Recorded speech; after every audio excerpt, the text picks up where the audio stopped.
Nothing Worthwhile, the recognized symbol of excellence in crappy podcasting.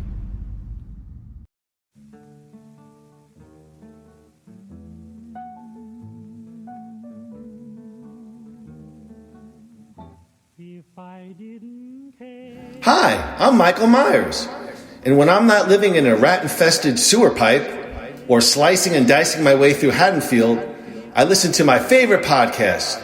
It's Nothing Worthwhile with Moody and Groo. Shh. Boom! I scared you motherfuckers. I still got it. 4 years since Michael Myers vanished without a trace. Hello.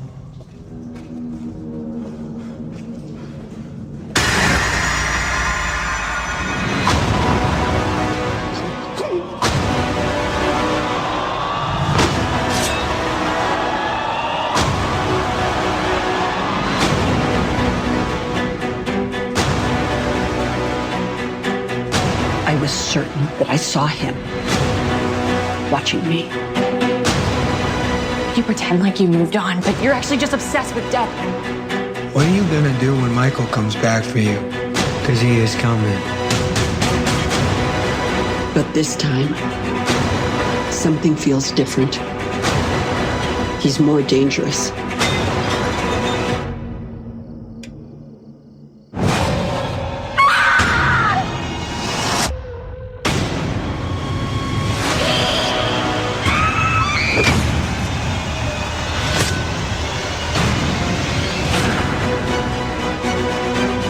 He killed my daughter. But tonight, I will kill him. Come and get me.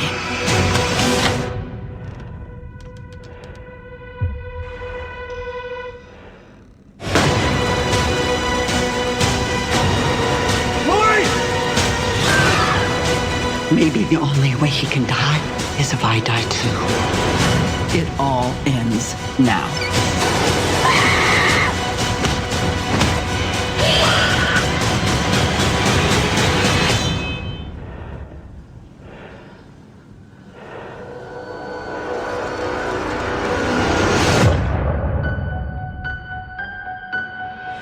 You came here to kill me, so do it.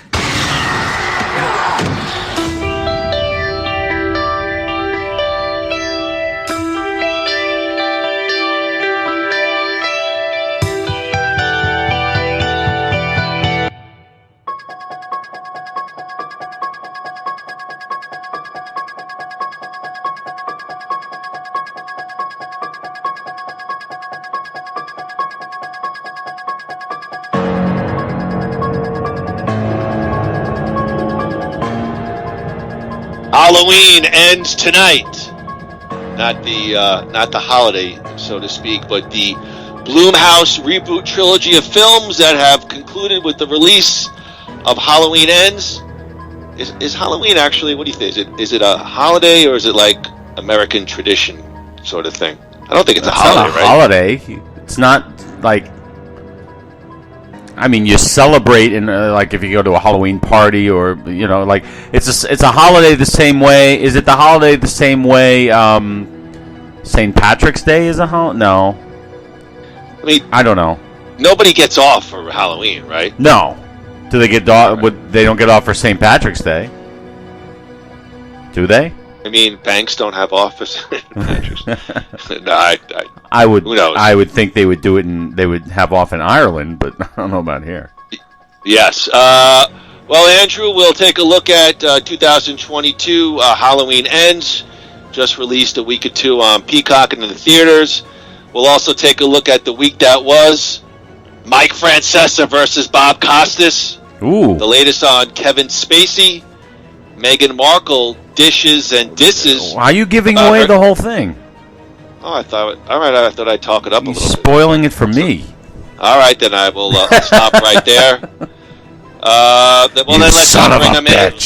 We'll just bring him in on the East Coast, Florida, Coconut Creek. Andrew Gruthius, how the hell are you, my friend? Doing very well. Good to see you on this lovely, beautiful Saturday afternoon in Florida. And, of course, I only know it's beautiful outside because I can see it through the window. Yes, but I'm pumped. Yeah, I don't go out on the weekends. Actually, I did go out and take out the garbage, but now I've been back inside. Get that fresh, polluted air. I love it. Yeah, well, I got to prepare for the show. I got to, I have all this. I do my pre-workout. My pre-show workout. In one hand you have the macaroni and cheese, the other hand you have the mozzarella sticks. Get all that grease and cholesterol, feed the brain, and off we go on another amazing podcast. Yeah, exactly. But everything's going well. I'm all moved in, still not unpacked, but getting there, one box at a time. But everything is lovely down here in Florida. How about you? How's things going in Arizona? Weather's starting to turn. Getting a little cooler, which is nice. When you got to walk the dogs in the morning, you have to put on a little sweatshirt because it's getting a little bit of nip in the air. Actually, a real nice time to visit Arizona. It's probably the best weather is October, November, December. Like during the winter. Actually, our winters could be pretty harsh. I think they're a little more harsh than actually Florida. It can get kind of real cold here, but all is well. Everything not much going on. Obviously, prepping for our New York trip in November. All excited for that. It's about 3.5 weeks away. All booked for a return to Florida to see Bruce Springsteen with you in February. That's booked, ready to go, and just dreading when the credit card bill comes in. But we'll figure that out. So all is well. That's great to hear. Yeah, I'm definitely looking forward to our year of adventures. Yes, we got a lot going on this year, which is great. Which is good for our podcast too, because it gives us, it's like we get to do more in person. Yeah, well, it's funny because I was actually thinking about that. I was like, I always like when I get a chance to just kind of daydream. I'm walking the dogs, and I'm thinking, well, it'll be great, to podcast with Groo because we're in person and we get that, sort of that great energy that you feed off each other. But then I'm like, it's always in the middle of a trip. There's time constraints or someone's knocking on the door and be like, come on, we got to go to Bagel Bones. You know what I mean? We got to go for another 5-mile run. You know what I mean? So, but can't wait to see it, Craig. Oh, absolutely! I've been training. Actually, I've been training pretty hard. For those. New Because York, we have our annual steel cage match in the living room there. That's right. And so looking forward to it. We got WrestleMania in the spring, which I think will be tremendous. Los Angeles should be a lot of fun. So yes, a lot of fun times for Moody and Groo and Nothing Worthwhile. Groo, before we get to Halloween Ends, let's go right to it. Let's check out and comment on the latest pop culture news that interests only us. It's Nothing Worthwhile, the week that was. New You Life Center presents Nothing Worthwhile, the week that was. Andrew, Nothing Worthwhile, the week that was is brought to you by New You Life Center. You know them, you love them. Groo, no goal is too big. No journey is too far. No ass is too big either. I think there are some journeys that are a bit too far, actually. I might just say, check out all their hormone balancing programs for men and women at www.newyoulifecenters.com. Give them a call, 480-205-9272. Tell them, hey, Moody and Groo sent you. Receive a big 15% off your first service. Thank you to New You Life Center.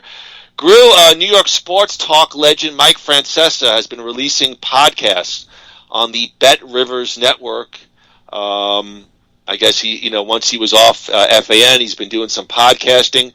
And after some of the Yankee playoff games last week, he had heard more enough of Bob Costas, who I guess is I know he's not guest. He's doing the broadcast on major TV.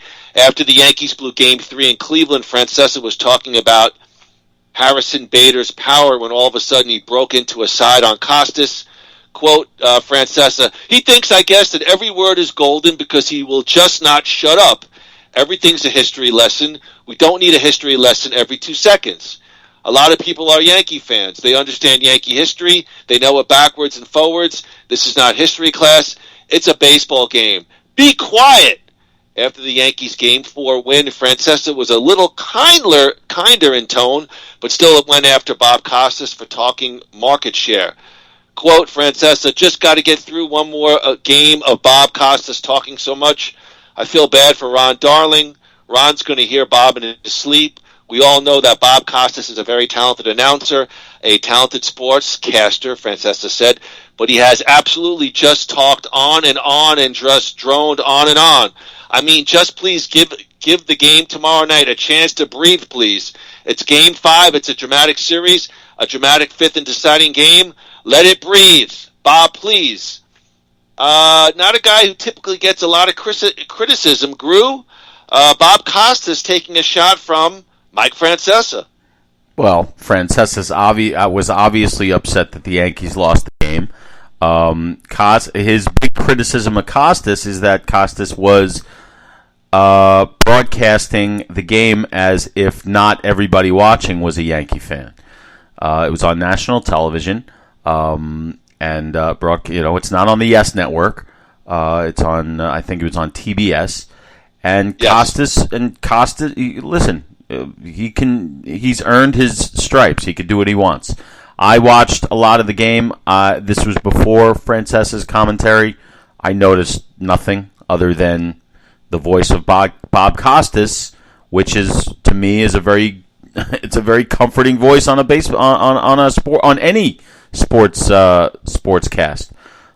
So he could talk as much as he wants, and if Vin Scully was doing the exact same thing, I don't think Francesca would be jumping down his throat. He just he doesn't like criticism of the Yankees, and the Yankees played like shit that night. I think the night before Francesca's, and I didn't even know. The only reason I know about it is because I saw it as a news item, like you said. I didn't even know Francesca was still doing stuff. I mean, I thought he retired like 9 times already. He is retired. I think he still does a podcast. Yeah, well, it's enough, Mike. Relax. Take it easy. Yeah, I agree with you about Francesca and perhaps Vin Scully. Look, nothing was really in my head about a rivalry, but Costas is a bit intelligentsia, and I guess, being a Yankee fan, I don't live in New York anymore. I don't get the Yes Network, but I just enjoy guys like Michael Kay's call so much more. Perhaps it's. I agree with you. Perhaps it's because he's the home announcer, but Bob Costas has always been, he's done mainstream interviews, and I've, for the most part, enjoyed him. But I don't know. I felt like he was just trying to be a little bit too smart, the smart guy in the room. But he's always been that way. All of a sudden, Francesca has a... I mean, that's the thing I meant to say. I noticed nothing different about Costas' usual way of doing the game, dependent on the role. He was the play-by-play guy in that game, because Darling was the color guy. When Costas is the color guy, he doesn't talk as much, but he can do. He, like a Tim McCarver, those guys, they can do both roles. It's just a different. Costas does color on broadcasts. Sometimes he's done it before. I think, but okay. Either way, I noticed nothing different. And I agree with you. If you ask me if I'd rather watch a Met game with, because I'm a Mets fan, if I'd rather watch a Met game with Ron Darling and Bob Costas, or Ron Darling and Keith Hernandez and Gary Cohen, the answer is Darling, Hernandez, and Cohen, because those are my guys, just like Kay and Sterling and Waldman is your team. But there was nothing wrong with the way Costas was calling that game, other than he was calling it straight, and straight was not good for Yankee fans that night. I get it. It's okay. Well, Groo, speaking of straight, not good, Kevin Spacey testified in Manhattan federal court. Last Monday. Don Lemon's on the phone. That's right. Just take a message. Kevin Spacey was last week, or last Monday, in Manhattan federal court, testifying that, quote, he's not a fraud for coming out as gay earlier in life, saying he grew up in a, quote, complicated family dynamic with a father who was a white supremacist and a neo-Nazi. Quoting Kevin Spacey, I've never talked about these things publicly. My father was a white supremacist and a neo-Nazi. My father used to yell at me about the idea I might be gay. He would scream at me, don't be an A. He would use the F word that was very derogatory to the gay community. Kevin Spacey, 63 years old, took the stand in a $40 million civil trial where he faces sexual abuse allegations from 50-year-old actor Anthony Rapp, who claims Spacey tried to seduce him when he was just 14 years old. Quote, Kevin Spacey, they are not true. The American Beauty star also denounced Rapp's claim that he was a fraud for not coming out as gay sooner. Quoting again Kevin Spacey, to call someone a fraud is to say they are living a lie. Spacey said under questioning by his attorney, Chase Skolnick, I wasn't living a lie. I was just reluctant to talk about my personal life. Rapp claimed in the lawsuit, Groo, that the House of Cards actor, then 26, touched his buttocks, lifted him onto a bed and lay on top of him after a party in 1986. Rapp said he was so traumatized by the experience, he later found it difficult to watch some of Spacey's saucier movie roles. In addition to the civil suit, Spacey is facing criminal charges in London, where he is accused of abusing several men who worked under him as an artistic director at a local theater between 2005 and 2013. He pleaded not guilty to those charges in July and is scheduled for a trial next year. Groo, getting saucy with Kevin Spacey. I believe in New York those charges were later dismissed. Later in the week, I already had printed up my notes on this court trial, but I know you are Spacey. I don't know if a fan, but you definitely admire his work. What do you think about what's going on with Kevin Spacey right now? Well, I mean, look, I have no doubt that this stuff probably happened, but again, all these years later, it's like you wait for the guy to become a superstar to take him down. I don't like this. I don't like this whole thing. And for the guy, and I know who the guy is. The guy was. Remember that dude? Remember the movie Adventures in Babysitting? I do. You remember that? Remember the idiot friend who tagged along? Vaguely, yes. Yeah, he was that guy. So he was. That's really the only thing I know him from. But I just think that this guy, his career was stolen from him. Or I mean, I'm not insensitive to if this happened. Obviously, he's got to answer in some way. But now the thing that started this whole thing was, I guess, proven to be somewhat of a fraud, and for that guy to say that Spacey, if this thing was about Spacey's reluctance to come out as gay, and that makes him a fraud, does that mean that every person who's living in the closet for one reason or another, their own personal reasons, is a fraud? Is that what this kid is saying? No, I don't think that's what he's saying. That's what it sounded like. Well, to your point about that, I definitely agree. Everybody has their own journey, and because somebody doesn't come out and say X, Y, and Z, I don't think it makes them a fraud. I think in these kind of situations, because you talked about, how come now? Well, obviously, we know about 4 or 5 years ago, the climate was very much, some of these movements and, gotchas or trying to take down celebrities, maybe deservedly so, possibly not. But I think, in these situations with Kevin Spacey, it's like that one person breaks the wall, and then everybody else kind of, one after, if it's truly they're a bad person, then, once somebody kind of breaks through that wall and says, hey, this guy or this girl is blah, blah, blah, then, the others sort of come out of the woodwork, so to speak. I think he was cleared of the charges. I believe so. And that's it. I mean, here's what I think. As far as, because the guy will never get his career back. I mean, he's a punchline to these days. Why is it that if people are exonerated, they still can't, like, the court of public opinion, like, OJ was acquitted, so technically he didn't do it, but he can't walk back into Hertz and say, okay, give me my job back, and on one hand I understand why not. On the other hand, I don't understand why not. Like, all right, well, let me give you about, like, let's say you're talking about OJ. So I'm not going to talk about whether he did it or didn't do it. He was found not guilty. Now, civilly, he was found guilty. Not to make it overcomplicated. It's tough to kind of wipe the quote unquote stench off of you when you are accused of, and you're a celebrity of such a heavy deal. I just think I agree with you. I don't think he'll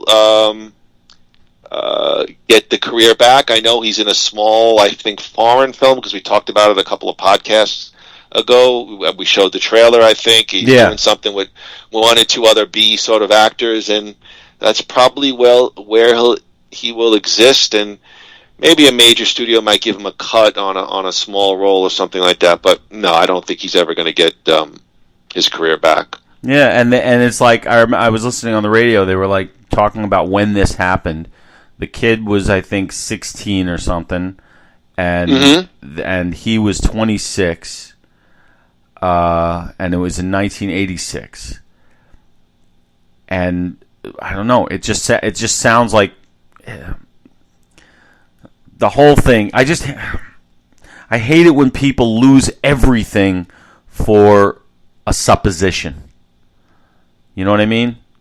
Yeah, I mean, kind of what I'm hearing from you is 86, 16, 26, 666, sign of the devil. Lock out! No, quack, quack. I mean, yeah, quack, quack. Well, listen, I wish everybody good schnackes and well, and good segue. We'll see if Big Kev has anything left in the tank. Groo, I picked this one, but let's go through it. I think this was a quiet news day. I was looking for something that would interest us, but Meghan Markle, I don't know too much about her. I know she was an actress on the show Suits, kind of a B celebrity kind of deal. And now she's part of the royal family. She has a podcast, or not. She has a podcast, and she kind of dissed her time as one of the girls on Deal or No Deal. She has a podcast. Yeah, she had a podcast called Archetypes, and she's 41 years old. She was reminiscing. She had Paris Hilton on about her fascinating experience as a briefcase girl on the Deal or No Deal game show while she was pursuing, bigger time acting jobs. A few years before landing her role on the dramatic series Suits. The former actress appeared on season 2 of Deal or No Deal in 2006, and while she acknowledged Groo that she was grateful for the job, she felt that she was valued for all the wrong reasons. Quote, "Here I was being valued for something quite the opposite," she said about Deal or No Deal. "There was a very cookie-cutter idea of precisely what we should look like." Markle added, sharing that these girls would line up at tapings for different stations where they would get eyelash extensions, padding in their bras, or receive spray tan vouchers. Quote, "It was solely about beauty and not necessarily about brains," she said. Markle shared one detail that she would, quote, "never forget," when one of the producers on the show who couldn't pronounce her last name would scream, "Markel, suck it in!" repeatedly. I guess she had a suck in the belly. She ended up quitting the show, revealing she was thankful for the job, but not how it made me feel, which was not very smart. "I was surrounded by smart women on the stage with me, but that wasn't the focus of why we were there." For the episode, Meghan Markle interviewed Paris Hilton, who said that she built an entire brand on being, quote, "a dumb blonde." Markle admitted that she wanted, quote, "higher aspirations for her 1-year-old daughter, Lilibet." So she's talking to Paris Hilton. I'd be curious to hear your thoughts on the idea, because when I hear the word bimbo, I have a very negative connotation to it, Markle told Hilton. I don't see this as aspiration thing for women. I want our daughters to aspire to be slightly higher. Groo, Meghan Markle comments, deal or no deal? All right, first of all, so just to get one thing straight, the Prince of England married one of the girls who opened the briefcases on Deal or No Deal. Is that what I'm getting from this? Yes, that's what you're getting. All right, so that's a whole other thing in and of itself. Well, can I just say that I would be very honored to marry a briefcase girl? Yes, Deal or no deal. You and I are not a monarch, are not monarchs. You know, we take what we can get. No disrespect to. All right, anyway. No. I mean, no. Go ahead. I think you're going to make. I think there's a salient point to make in all your laughing. Go ahead. Well, no, but so there's that. That's a whole other thing. My question is, your job is to stand there holding a briefcase, open it up if you're called on. What exactly was she expecting to be valued for, other than looking perfect? What other value is there? You can stand for long periods of time. Like what? Like your great mind. It's not even a trivia game. Even the contestants are idiots. You know, they don't have to answer any questions. You know, and when they can't figure out a number, they got to call people. You know, so this is not a like, check out the big brains on these people. What did she want to be valued for when she walked in to try to get the job of girl who stands with briefcase on TV? I think now that she's quote unquote royalty, or sort of on that level, or she's definitely someone of interest. It's easy to go back to. I mean, look, Deal or No Deal. Many of those young ladies are probably actresses or entertainers, and they're using hopefully that job as a stepping stone for higher level work, and perhaps with more cultural relevance. And so that's fine, but don't turn back and look down on it because. Oh, you didn't let me finish my point. All right, go ahead. I agree with you. I think she has a right. Shockingly enough, because I think I'm kind of more even hardcore than Groo.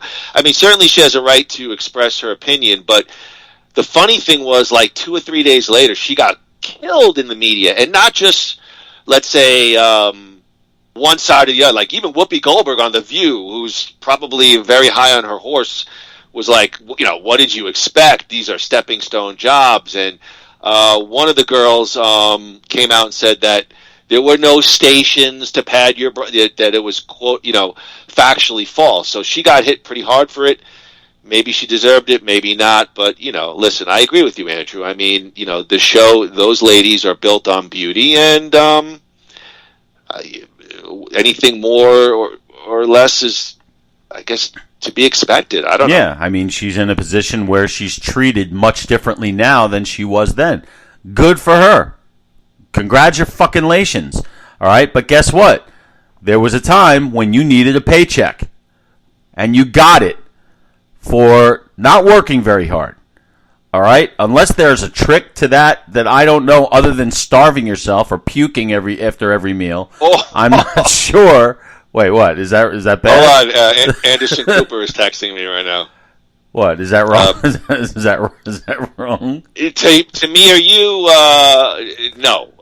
But we like to, joke around. But I mean, I don't like it when they look back and say, I was treated horribly. Well, if you were treated horribly, then you should have walked out on day one. But you needed a job, and somebody gave you the job. Somebody thought enough of you in some way, whether it's your ass or your brain, who cares? It's still part of you, and there's something about you that somebody values, and you got the job over probably thousands of other girls or women who wanted it and didn't get it.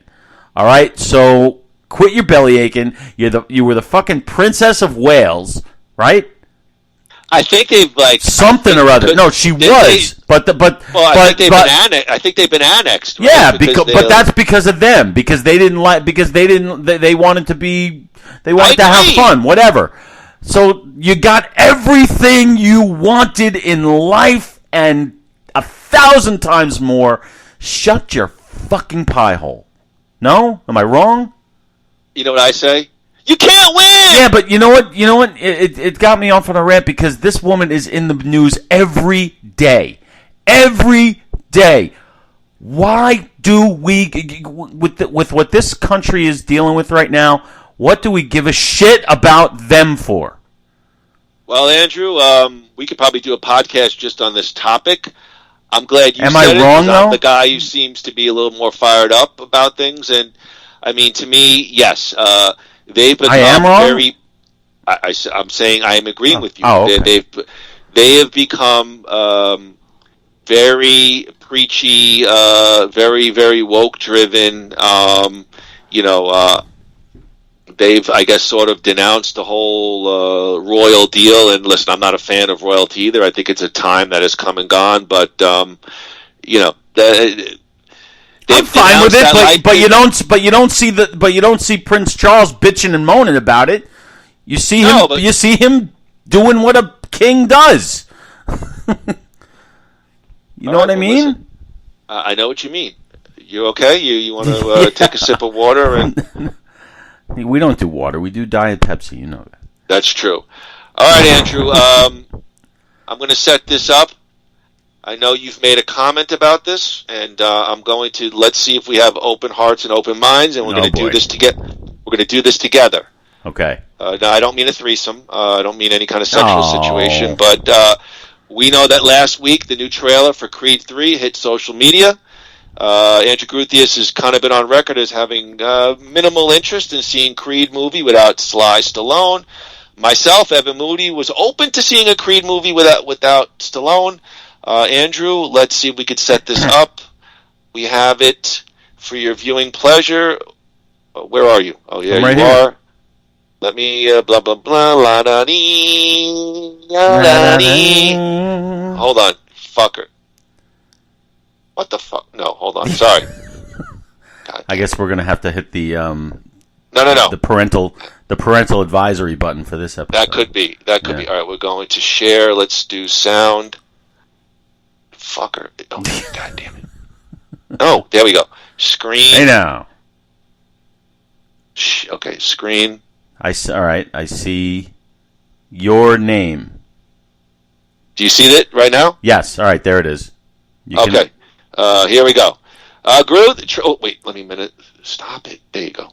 Let's play the trailer for Creed 3. Okay. Go for it. I spent the last 7 years of my life Oh, time jump. living out my wildest dreams. Bianca. Can you see it? Yeah. Rocky. My dad.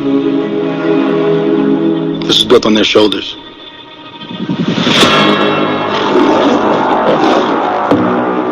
Hey, my man, can I help you? Let me get an autograph. Nah, I ain't signing an autograph, but you get off my car. You don't remember me, huh?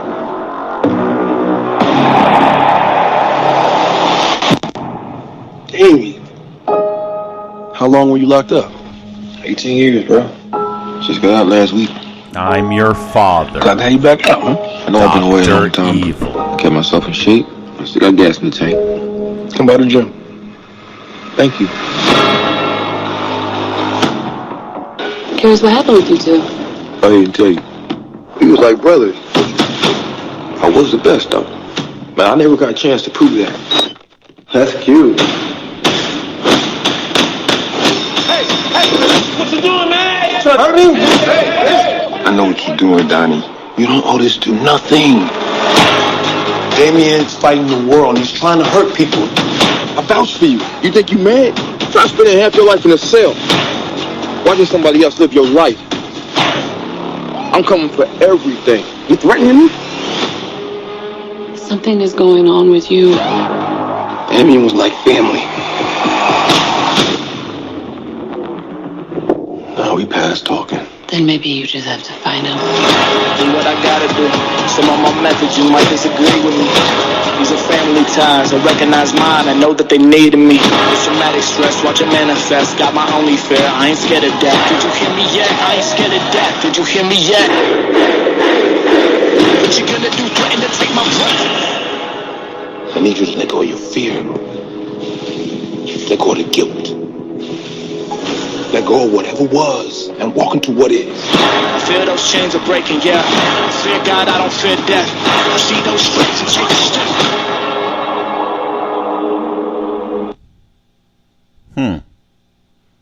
Let me pull you up real quick on my screen. Hang on. Stop sharing. All right, so Felicia Rashad is in it. That's a plus. I don't really have any notes beyond this. Andrew, seeing the trailer, have you changed your mind? Any interest, or what are your thoughts overall? No, I haven't changed my mind. I mean, it looks like a run-of-the-mill. It looks like a movie that I would be interested in if it's supposed to be great. Meaning, like, if the reviews say if it's something that I would never think of seeing unless I was strongly encouraged to see it. What I read, it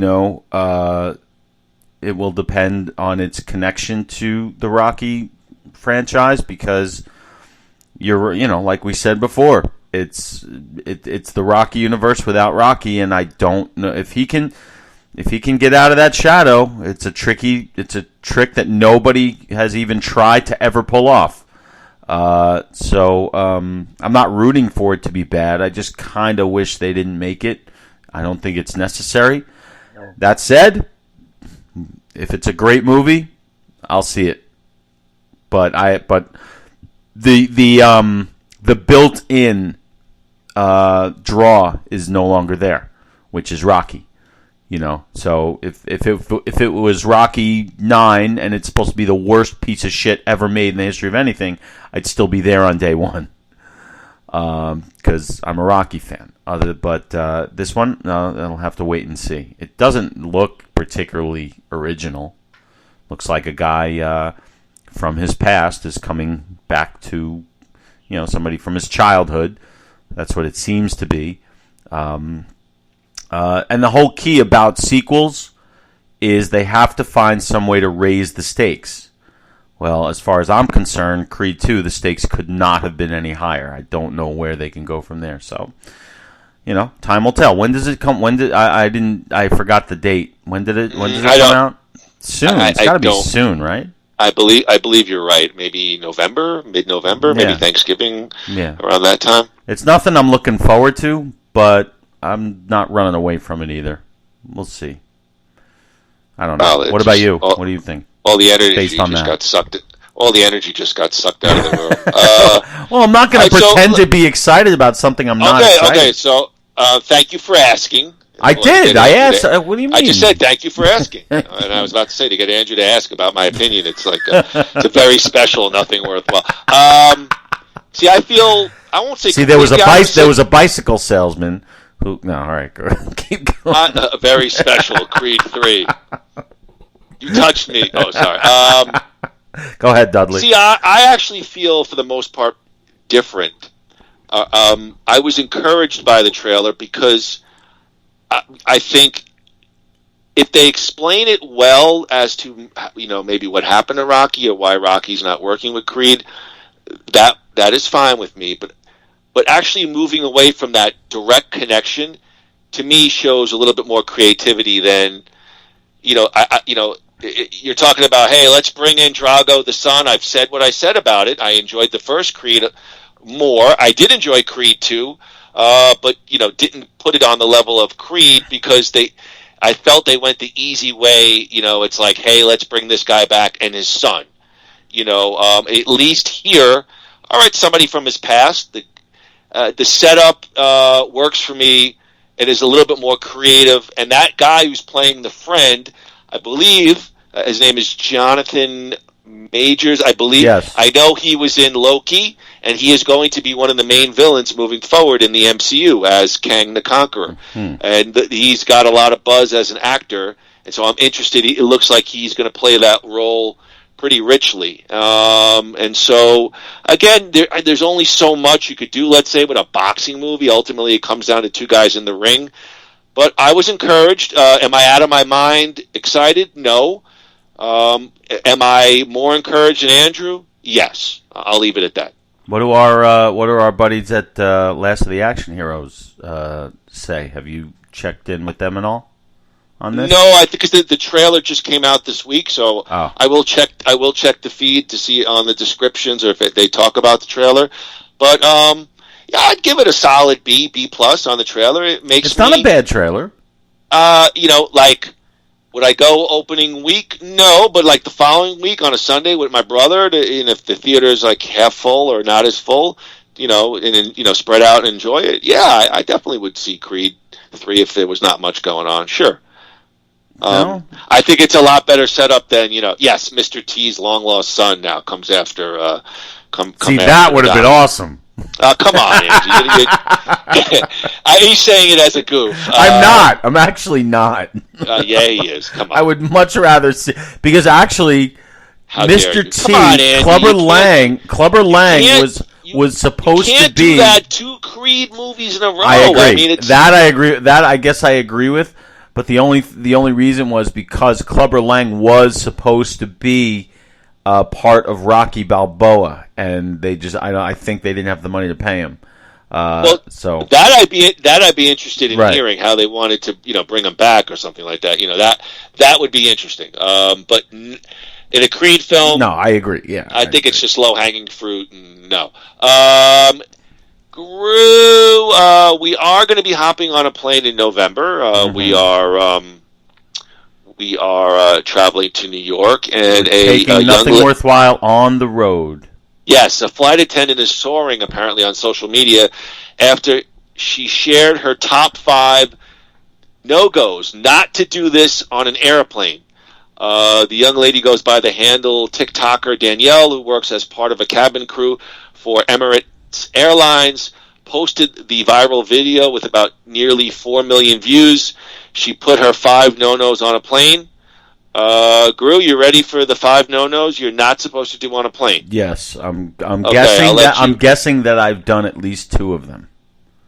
And probably, I would say as a general rule, you probably shouldn't do these in life. All right, go ahead. All right, Groo, well, I'll give you each one and then just free form and let me, it'll be a yuck fest of... I think I saw this video. I think I saw this, but it was on OnlyFans. Yeah, she's definitely a good-looking woman for sure.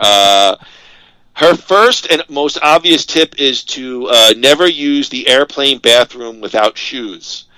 Quote: it may look like water on the floor, but trust me, guys, it's really not. I'm sure you can guess what it is.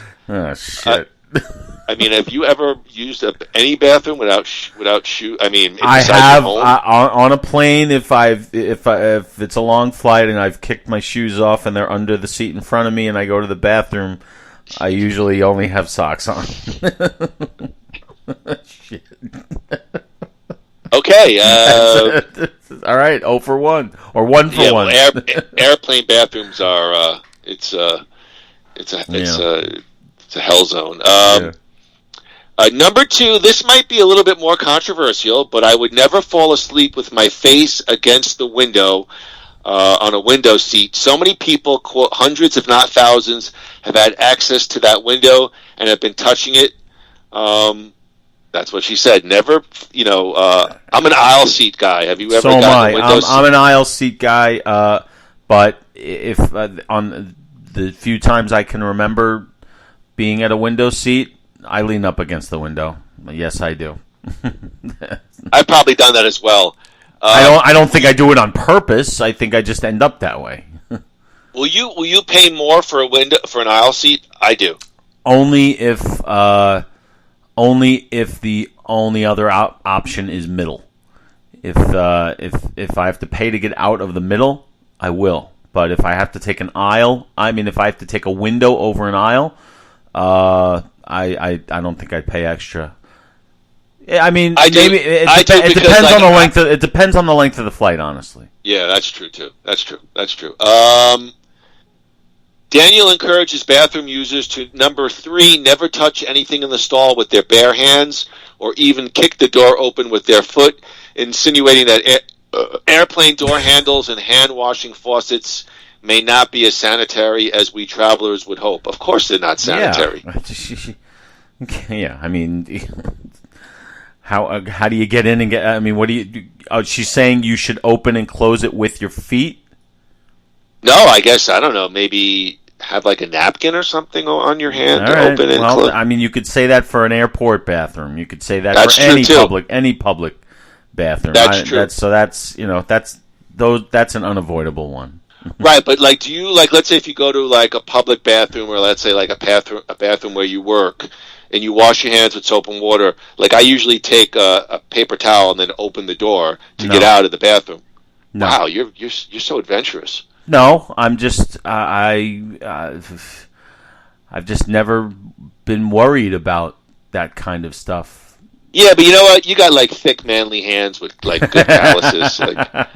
Yeah, I have like my hands have been through a lot worse than whatever's on those fucking doors. I have very feminine, dainty hands, so I cover them with paper towels. She says number 4 is you got to make sure that if you are the aircraft tray table, you need to sanitize it, especially if you're going to eat a meal. You got to make sure it's clean. I thought that was their job. Yeah, I've never sanitized the tray table. I mean, now everybody sanitizes everything, so I guess it's not that abnormal. But I would think, don't they clean the plane before? Like, as far as I'm concerned, when I sit down on an airplane in my seat, I'm supposed to assume that area and everything has been cleaned since the last person who sat there. Is that not the case? Well, you know what Benny Hill said about assuming, number 1. And number 2, I mean, I don't know. Like, when you sit down on a plane, I don't get that Lysol disinfectant. No, me neither. But you know, when they say you can't get on the plane because we're cleaning it, what are they cleaning? That's what they say. Like we have to, after the last flight comes in, people get off, they have to clean the plane. Well, they don't do that on a bus. After everybody gets off the bus, they don't clean the bus and for the other passengers to get on. No. They might. Well, public buses, no, but like maybe a Greyhound and stuff, they do it quick. All right, maybe quick turnaround. But you know what? It's funny because I wasn't like like let's say with COVID, like I wasn't a guy. I did what I was supposed to do, but I wasn't like overly traumatized. But like meanwhile, on a plane now, if like I'm sitting and like somebody in the plane has a coughing fit, I'm like so angry, I'm cursing under my breath, and like Marie's like, "Calm down." Me too, but I was like that before. The lady across the aisle is like, and I'm like, "You fucking motherfucker." Yeah, well, I'm like that too, but you and me were like that before COVID. Like, there's a movie theater that near my parents' house. It's one of those old, kind of older people movie theaters. And, Hangouts, yeah. Well, no, it's an old style I know. Movie theater. We have them out here in Arizona. So there were times when my parents would invite my brothers and I up there to go to the movies, and every time we go in there, they're really old people and they're coughing all over the place. And finally, my brother and I said, "You know what? We gotta make the upgrade to like Regal or something." We can't. That's what it felt like. It just felt like there were germs in the air, and this was before COVID. So anybody who's coughing up like that in public, COVID or no COVID, I've always had an issue with that. Well, the one thing I like about Regal Cinema is they have the no cough and sneeze policy. Yes. They, All right, Groo, really quick, her number 5 is, and I know you've definitely taken part in this, is to never join the Mile High Club. I'm going to plead the 5th on that one. Really? Why the hell not? Why not? I mean, come on. Number one. All right, no, forget it. That's silly, and that's obvious. That's such an obvious one. Never join the Mile High Club. Come on. So I guess one of the guys who watched the video was quoted as saying to her, so basically just wear a hazmat suit when you're on a plane. Well, that's what it sounds like. It's like, hey, we're flying to Tijuana, but don't join the Mile High Club in the bathroom. Wait till you get off the plane in Tijuana where it's really clean. She later clarified, Groo, that her list was just things she would not do. But travelers are free to make their own judgment calls. Well, she did it on OnlyFans. Yeah, well, I mean, are you planning on joining the Mile High Club anytime soon? Like I said, I'm pleading the Fifth Amendment on that one. All right, I respect your civil rights. And, Groo, let's move on to our topic for the day. Nothing Worthwhile podcast, Halloween Ends, is brought to you by New You Life Center, making your fall fabulous, whether that's mobile IV services formulated to your needs to make you feel better, faster, or saying goodbye to those pesky skin issues with the help of their state-of-the-art laser treatments. That's New You Life Center. Check them out at www.newlifecenters.com. Give them a call at 602-274 blah, blah, blah, blah, blah, blah. I didn't even put the phone number. Now I'm drawing a blank. Sorry, you don't know the phone number by heart at this point? Well, her business cell is 480-205-9272. You just go gave with that the number. Entire universe Marie's cell phone number. It's her work cell. Life-changing solutions tailored to your goals. That's New You Life Center. Andrew Gruthius, Halloween Ends, 2022 American slasher film that is the sequel to 2021 Halloween Kills.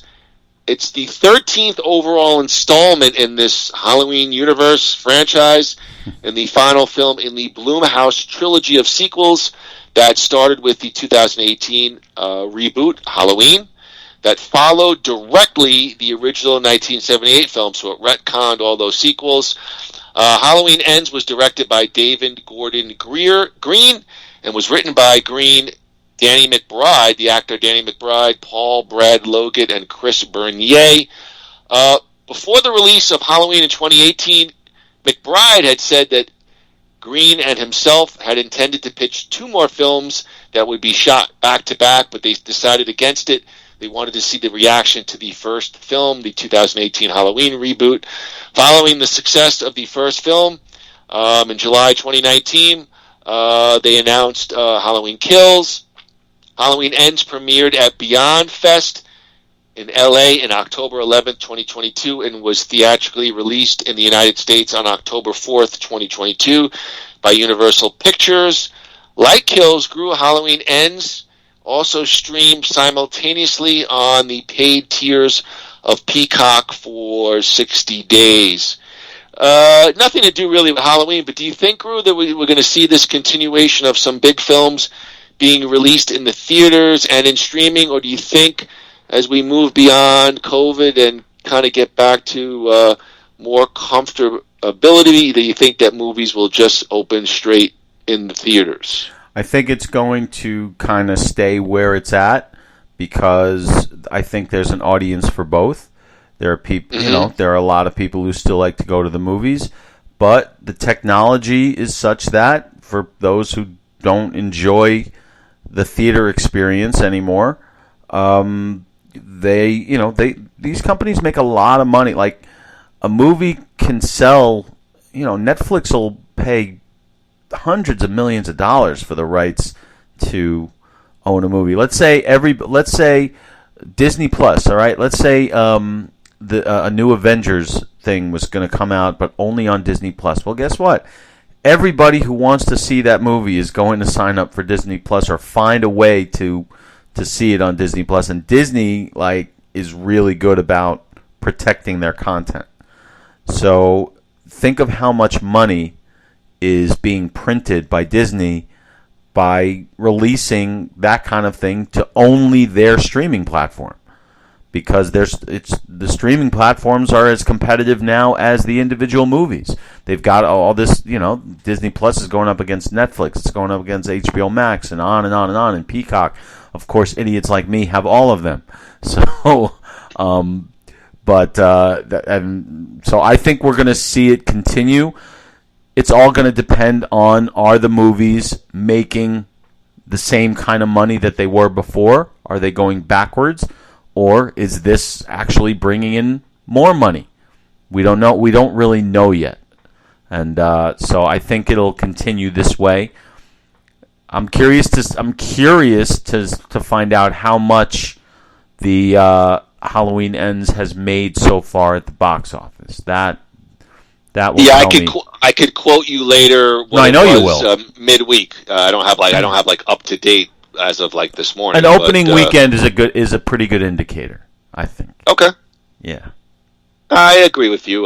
Can't really add anything else. Although, I mean, do you like going to the movie? Do you like the experience of going to the theater now?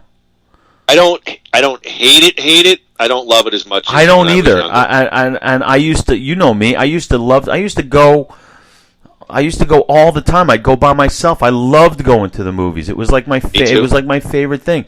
Now it's like I just don't, and it's not even like because it's more expensive or because it's a hassle. It's not. It's just not fun anymore. It's like because you have to share space with people who let's be honest. Let's be honest. They're assholes. They don't know how to behave themselves. People just do what they want to do regardless of their environment. They just think that most people seem to think that when in the middle of a darkened theater, if they get a text message, that nobody else is going to be bothered by the light that they, and it's 30 people like that, and it's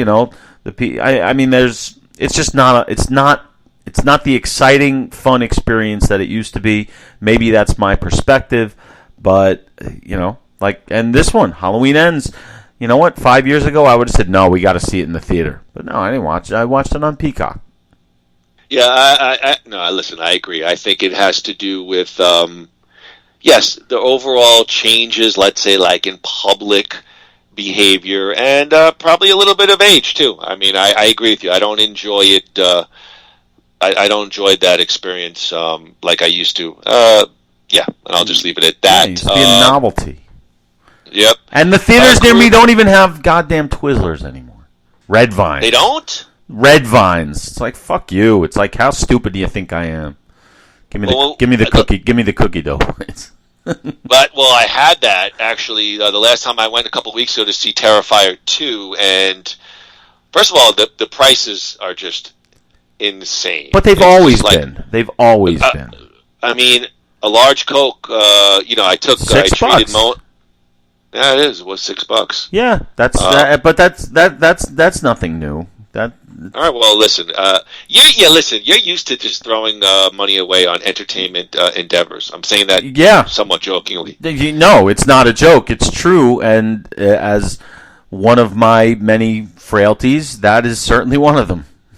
Yeah, so do me a favor, because you did commit to giving me your Paramount Plus credentials. I don't want to ask you in person. I'm like Howard Stern. I'll just ask you on the air, without millions of people listening. Halloween Ends genre. It's a horror thriller. It was rated R for bloody horror, violence, and gore. Language throughout, and some sexual references. Oh, yeah! Oh. You want to, can I throw some interesting fun facts about the movie? Couple of Andrew Gruthius, did you know?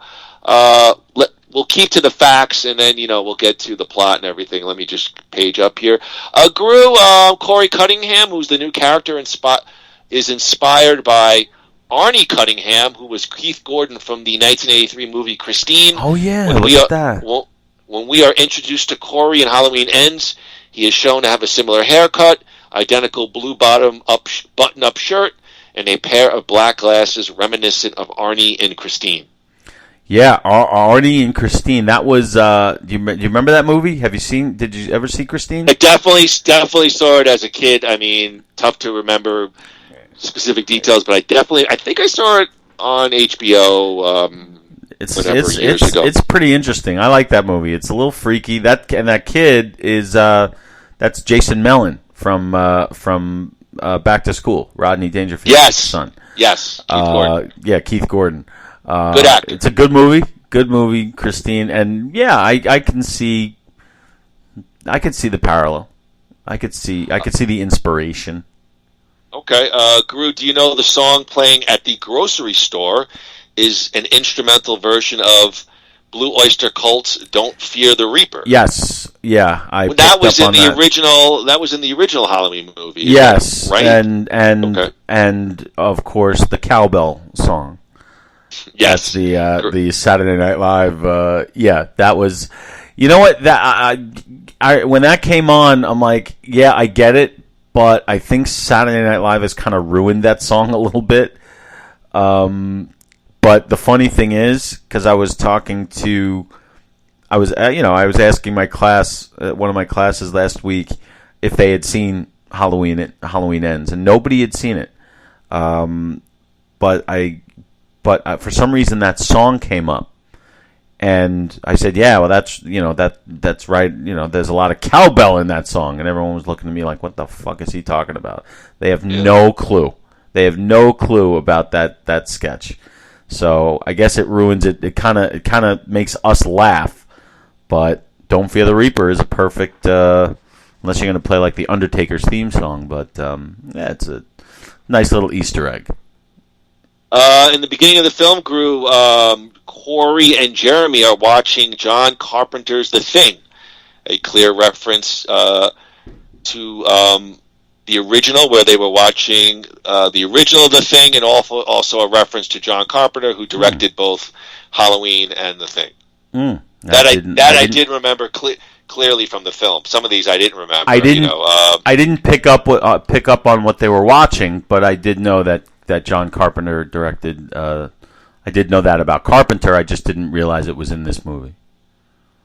Groo, Laurie Strode, and Lindsay are the only two characters to survive the original Halloween in 1978 to the end of Halloween Ends. And Lindsay, who was actually one of the Real Housewives of Beverly Hills, and I don't remember her name, but Lindsay is actually the only character to survive her every appearance in the series, living through Halloween 1, 2, 4, 9, 12, and 13. Which is 13? Ends? Maybe this one? Was she in this one? Yes. She's the bartender. Oh, yeah. All right, yeah. Okay. Got it. Let's see here. Now we can skip that one. Groo, the Halloween ends on a series of empty room shots in Laurie's house, similar to how Halloween 1978 ends. I did remember that. Yes.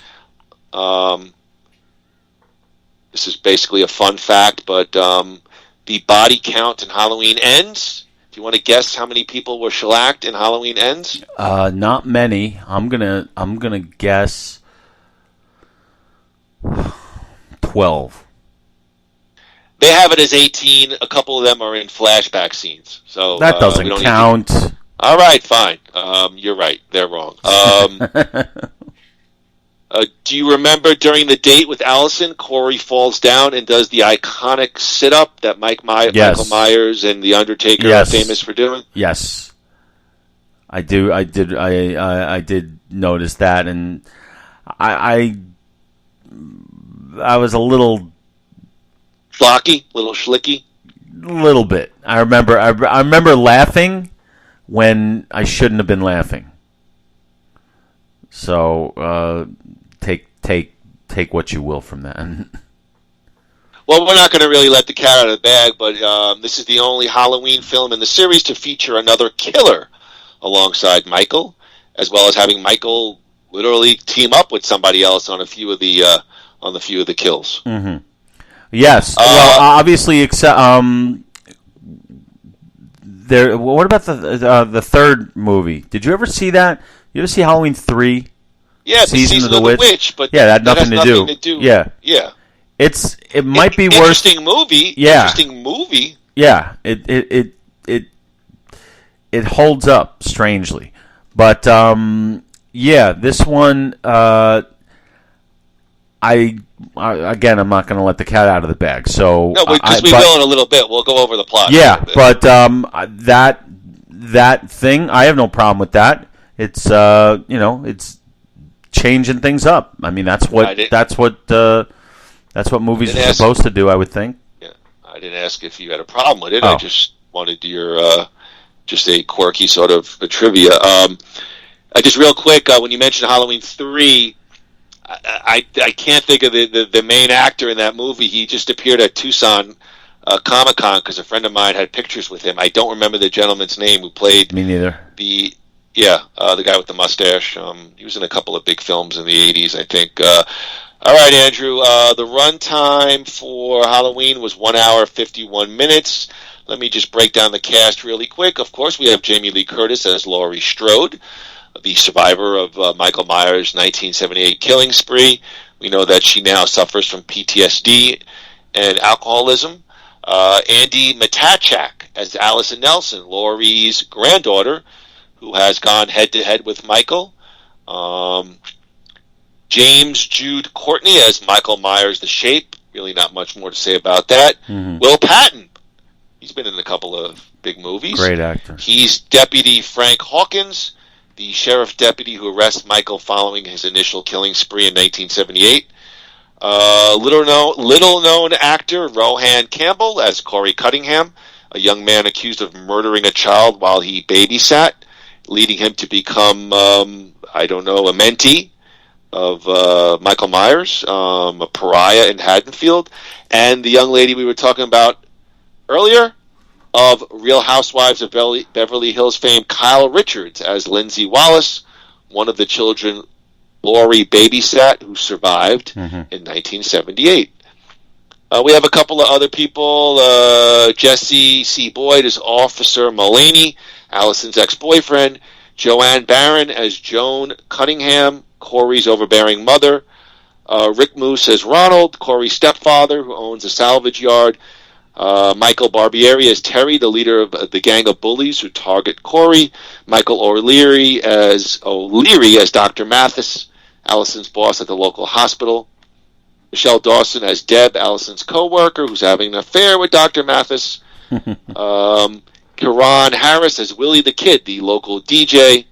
And Omar Dorsey as Sheriff Barker, Haddonfield's current sheriff, who shows up at the end of the movie. Not much to really say, but I'll throw it to Andrew. Any thoughts on the cast? It's the final one in the Blumhouse trilogy. Halloween Ends.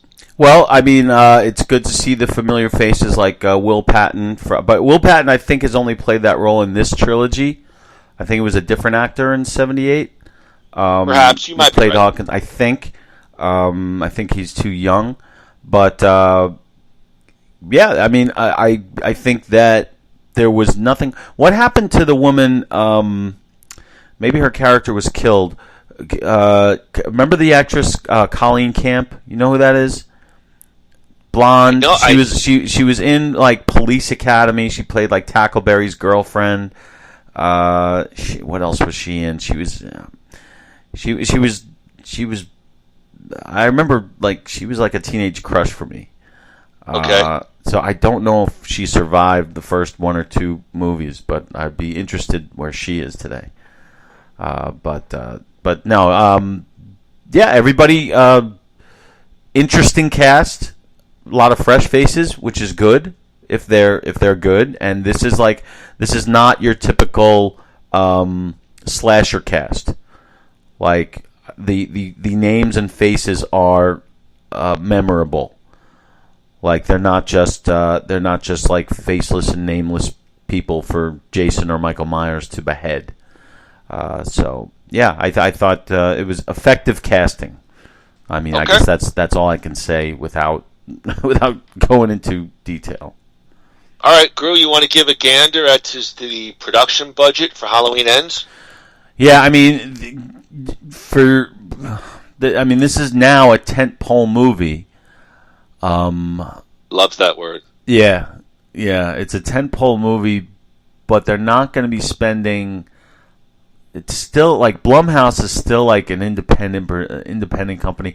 I'm going to say there's no real besides Jamie Lee Curtis and to an extent Will Patton. There's no real movie star in this thing, so that saves some money. I'm going to guess the budget was about $30 million.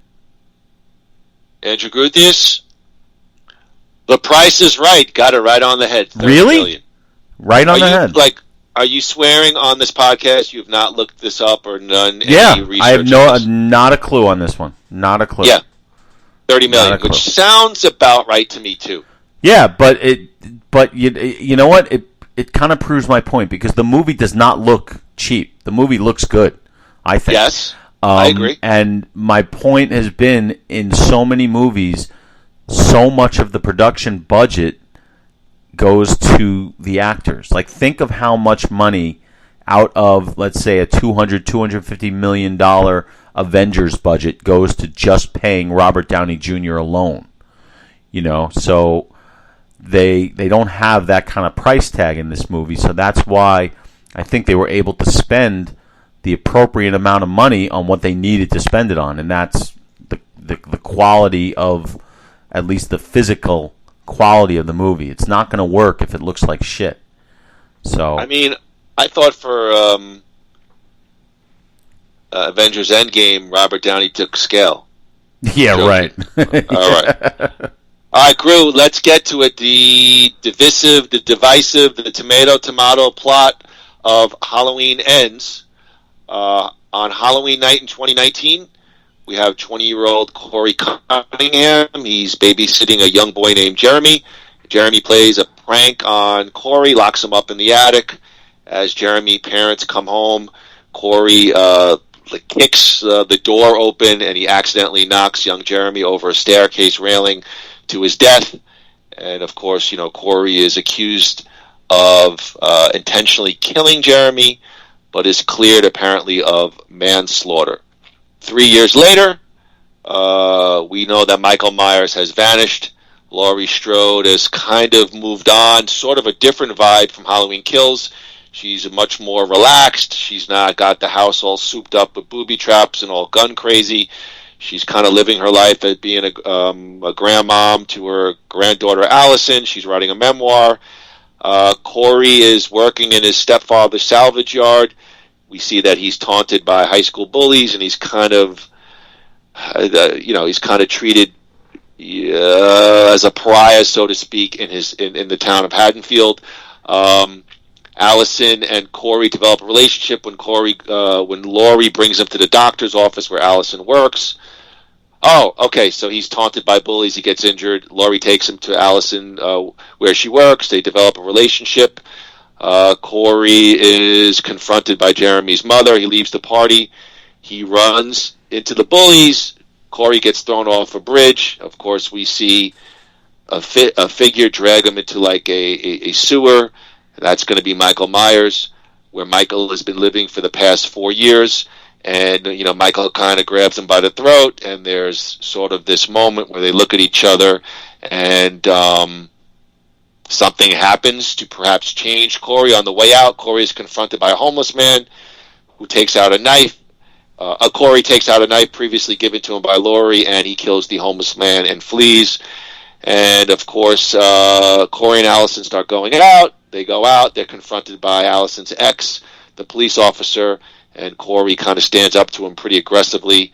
And we know that somehow, I forget what he taunts the guy, and they get the cop into the sewer.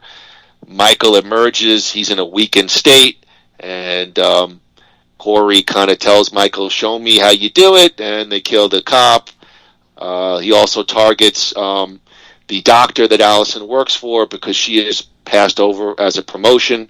He gives it to the nurse that he's apparently banging on the side, and Michael and Corey take them out. And Corey, on Halloween, Corey returns to the sewers and successfully fights a still weak Michael for his mask. And Laurie and Allison argue as, I guess, Allison is planning to leave Haddonfield. Corey embarks on a rampage. He murders the bullies after luring them in the salvage yard. And in the confusion, Corey's stepfather, I kind of got a mild chuckle on that kill. Corey's stepfather takes one to the head. They go on to kill Corey's mom, the DJ, big rampage, and then, of course, back to the Strode house, where Laurie fake attempts a suicide to lure Corey to her, who she shoots down the stairs. Corey then stabs himself in the neck, I guess in a final act of suicide, and Allison walks in. Of course, thinks the grandmother kills her boyfriend, And all the while, Michael returns to the home. He retrieves his mask. Corey grabs him. We don't know if Corey's trying to prevent Michael from hurting or killing Laurie and Andy, Allison, and Michael dispatches of Corey. And then, of course, we get the final showdown. Laurie stabs Michael's hand, pins him to the table. Michael, with his free hand, is able to grab and choke Laurie. Allison comes back to the house, breaks Michael's arm in a pretty graphic scene, and they slit his wrists. And then, of course, it's not enough. Michael's dead. They strap him to the top of the Volkswagen Jeep or whatever car, and the whole town in Haddonfield arrive at a yard where they dispose of Michael, an industrial meat grinder, an industrial shredder, and everybody lives happily ever after. And it's sort of implied that Laurie may have a romance with Deputy Hawkins. So there's the plot. Divisive among Halloween fans. We're going to get Andrew's thoughts on the movie in just a bit. Andrew, before we get to the critical review of Halloween, let's just go. We've heard the plot. You've talked about the streaming and movies. You want to give a gander as to the total gross, let's say, midweek of what Halloween took in? Well, I did hear that it pulled in some impressive numbers, considering the divisiveness as well as the fact that it's basically streaming for free. I'm going to say it's probably in the 50 to 60 million area. I think that's what it probably took in its first. All right, let me ask you. Okay, so it's the opening of the movie. That's what I have. Yeah, I would say it's opening weekend, and probably I would say it should have taken in $50 or $60 million. All right, I have as of last Thursday, the Halloween Ends had opened to $41.2 million, described as a solid opening for a horror film. That being said, its predecessor, 2021 Halloween Kills, opened to $49 million last year, showing somewhat diminishing returns for the franchise. Let me just read you. I got this article. But was that under the same circumstance, like the streaming? I saw that one in the theater. Yeah, Halloween Kills was on Peacock as well. Was it?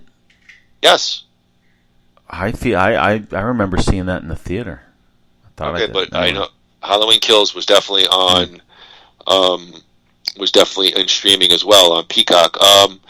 While a decent opener, all things considered, Halloween Ends still has a difficult road ahead of it. Halloween Ends is predicted around a $76.6 million gross domestically, with a reported budget of $30 million. The film likely needs to gross around $107 million worldwide to profit. Ultimately, this is going to be a tight race to the finish for Halloween Ends.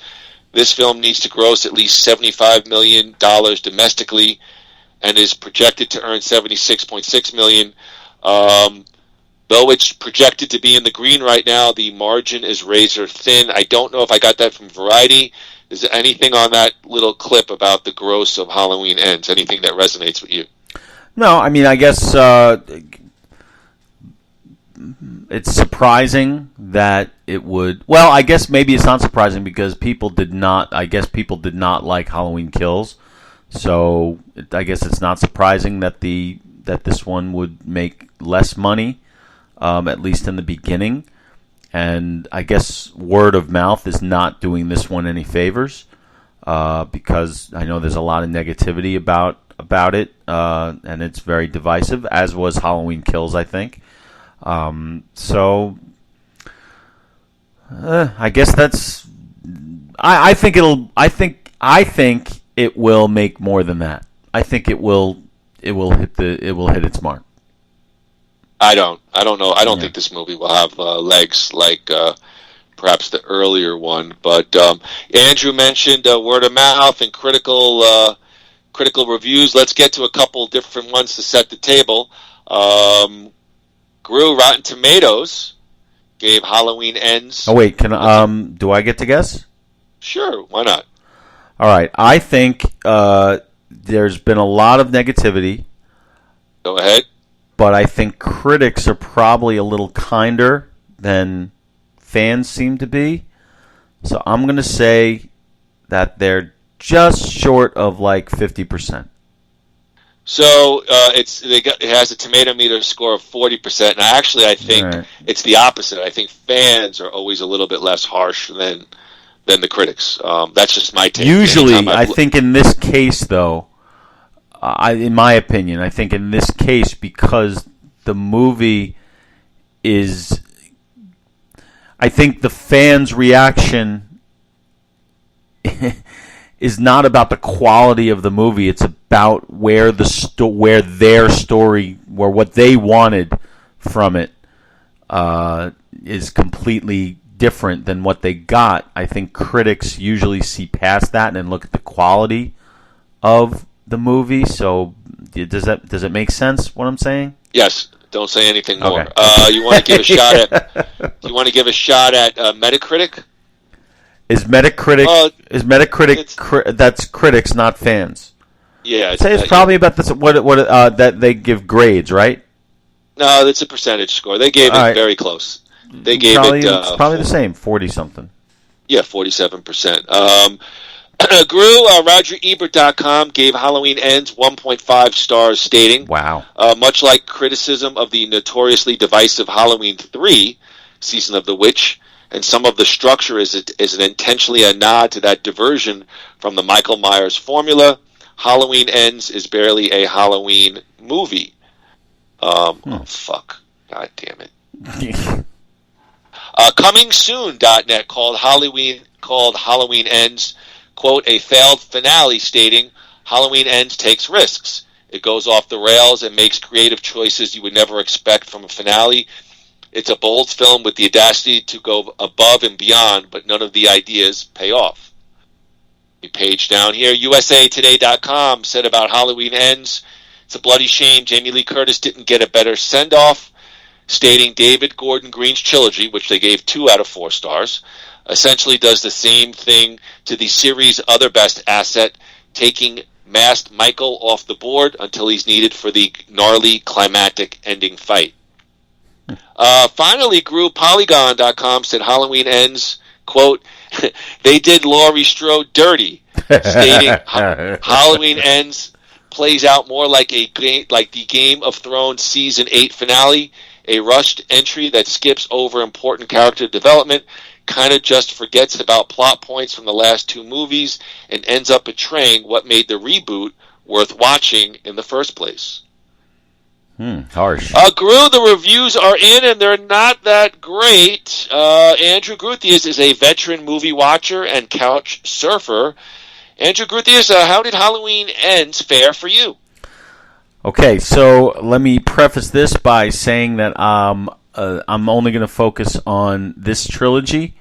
I really liked Halloween 2018. Didn't love it, but liked it a lot. I liked Halloween Kills. Nobody else seems to have. I liked it, not as much as what? You're shaking your head. You didn't like it, right? No, I didn't like it. You didn't like it. I liked it. Not as much as I liked the first one, but I liked it. Excuse me. I'll agree with that. And finally, Halloween Ends. If we're being completely honest, I loved it. I loved this movie, and I was shocked that I loved it. It gripped me I was terrified in that beginning scene. That opening scene grabbed me by the throat, and it did not let go. I had no idea where the movie was going until, obviously, the last 10 minutes or so. To me, and I have some notes written down here that I scribbled during the podcast, it felt like the entire town had PTSD. Like it had like a nightmarish feel to it, like an Escape from New York or a kind of feel to it, which to me is very, that's another John Carpenter thing, even though he didn't direct this, but that's what it felt like. It felt like we're trapped in this town, And it's like the specter of Michael Myers in all these years has just got everybody just absolutely insane. And then this thing happens, and it digs up some old wounds, and all of a sudden everybody's just out of their fucking minds. And this guy, who is basically possessed by that, and the town is possessed by this whole thing. And I know this is going to sound really poetic, but it's almost like the town's own fear and PTSD over this woke up, Michael Myers, and sort of fed the beast, and that's what sort of brought him back out. And I watched it twice, and I enjoyed it so much. And I guess I'm understanding why people don't like it in the beginning, or like at first, but that's why I think it's going to have legs. Maybe not financial legs, but I feel like it's going to be looked at years from now much better than it's being received today, because of the chances that it does take. And it doesn't hit on every cylinder. But is it scary? To me, yes. Is it exciting? To me, absolutely. Is it interesting? Absolutely. And that's the whole... I mean, think about it. The biggest complaint about horror movies is that's the same old shit.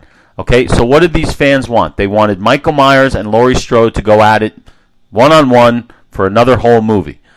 Well, we've seen that how many times at this point?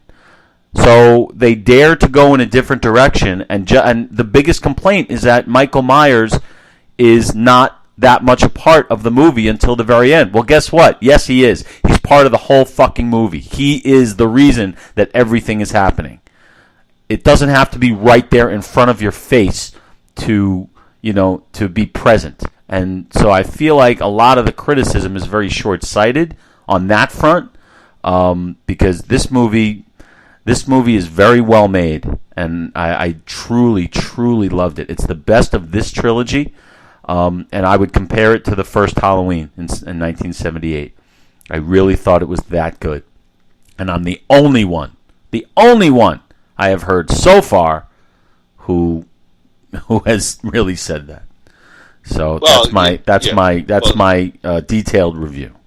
Clearly, you're trying to be shocking here. I'm not. I'm actually not. Remember, I said to you the other day. I said I can't wait to hear. I'm very anxious to hear what you think. Because of the few people I've spoken to, they all hate this movie with a passion, and I find myself like fascinated to hear why. And I enjoy telling people why I liked it. Okay, that's fair enough. I'm not really trying to be shocking. I really feel that way. I'm being a little jokey. So, and we did speak, and Andrew did say to me, "I'm interested to hear your perspective on the film." So. I had so many thoughts, I didn't even type them down, so if I'm a little bit rambling, but let me try to articulate how I felt about the film, because I am a fan of the Halloween franchise. Super fan, no. And I do hold these characters, I don't know if I hold these characters dear, but there's a special place in my cold heart for these characters. So if you said to me, ultimately, there's a movie about a serial killer. And again, this is a little bit of a general stretch, but if you said to me, like, there's a movie about a serial killer who connects with a young man and he kind of mentors him, and or something to that effect, and they go around and kill together, and then one of them turns on each other, and yeah, I'm super into it. And so as a pure movie, I did like Halloween Ends. But as a final Halloween movie that's supposed to put the kibosh on this trilogy, there's just no way. Absolutely no way. And again, I guess what Andy found interesting and courageous about the choices of the movie, I found some fault with. I just, to me, it really needs to end up being, yes, Laurie versus Michael, a mano in the ring. And it felt like, for me, when they talk about diminishing returns, I super, super enjoyed Halloween. The 2018 worked for me. Thought the story was kind of real, and I bought into it. Halloween Kills. That's where also I don't even think this series followed continuity, because at the end of Halloween Kills, there's almost an insinuation that Michael is now like an entity or not even human, and right. they clearly state that. But yet now in Halloween Ends, it's 4 years later, and he's like an old man, and he's weakened down in the sewer. I didn't buy that continuity. As a pure movie, yeah, it was interesting. I mean, but as a final movie to Halloween, no, I was very, very disappointed. It almost felt like, to me, the writers sat in a room and said, how do we get to the ending? And it was like, oh, here's a movie about a serial killer who mentors, or hey, let's like almost like Cloverfield, like, hey, let's modify it and let's slap it in as Halloween. So as a final Halloween movie, I was very much disappointed. It held my attention, but I could clearly see where Halloween fans were disappointed. I just didn't think they delivered on anything of note. And I think if you look back to Halloween H2O or Halloween H20, which was like 20 years ago, they did that finale much better. Really? Much better. You think so?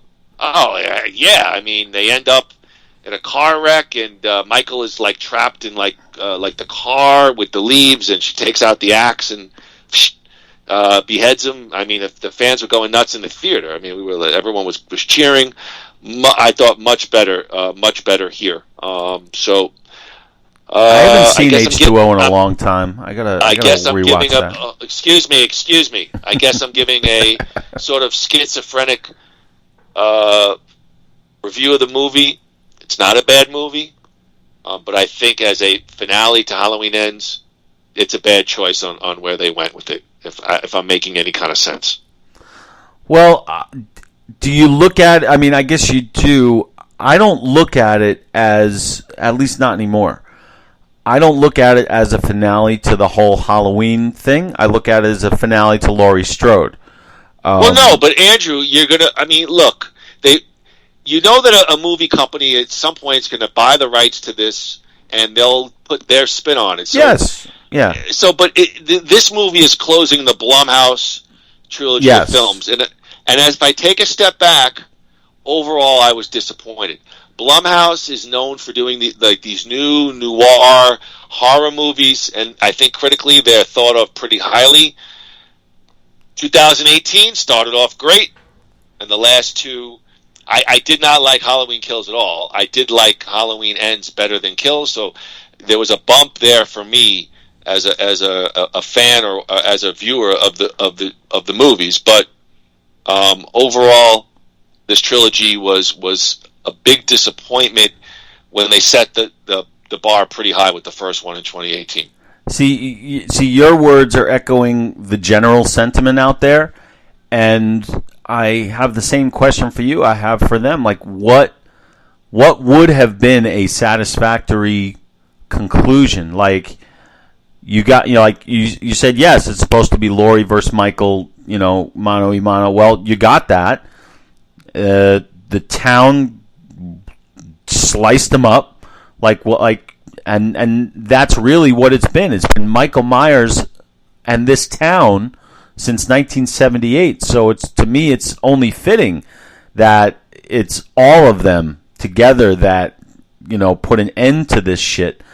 But what would have been a satisfactory conclusion? Other than Laurie orchestrates the death of Michael Myers one last time.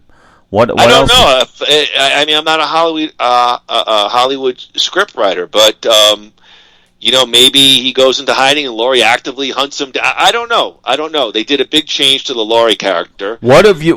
What would you have? Let me finish my thought. Okay. Man, damn it.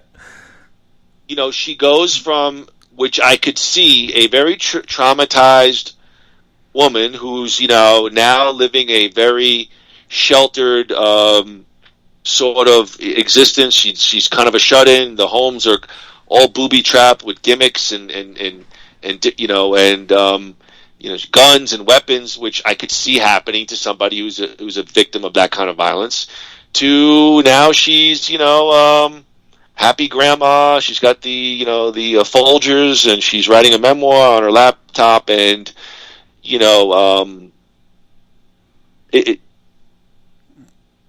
I thought they did a kind of a big turn to the Laurie character. It didn't bother me as much. I don't know how you would, if I was a Hollywood guy and a creative guy, I guess I could tell you, to the ending, little gimmicky. Like, you finally see the sheriff, and he's like, "There's no laws tonight," and then like the whole town goes, and they put him in the meat grinder.